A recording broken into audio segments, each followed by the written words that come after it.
so the picture I put on my website and my Facebook a few days ago talked about the 16 pointed paper stars. You can see 4 and 4 and then 8 all the way around. I put some in just a little bowl, and I use my favorite drywall tape for these. And then I put some on a wreath. Okay, so here's another idea. I used them on a little plate, and then we put a little tag in there with the person's name for a place setting.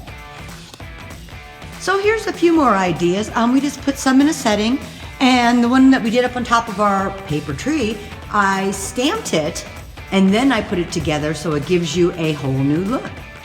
So if you want to use different papers or make different sizes, you're going to see on the tutorial, it's a 1:24 ratio.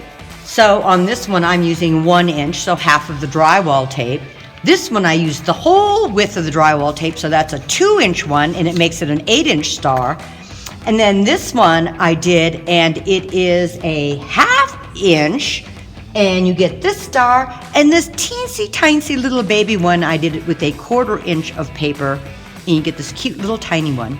So I really liked the stamped one, and I want some more so I can do a little tree with them. But what I found is unless you stamp all your paper in the beginning, and if I'm cutting my strips, it seems like they want to move around.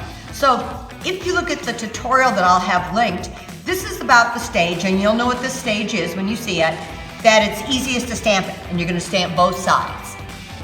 Okay, so no matter what color you like, what size you like, I hope you guys make some. Check out the link. It'll be on here from the gal who I got the tutorial from, and she did such a great job. I just thought I'd link it on. You guys can take a look, and you'll be able to follow it. She really did a really good job on this. Have fun making stars.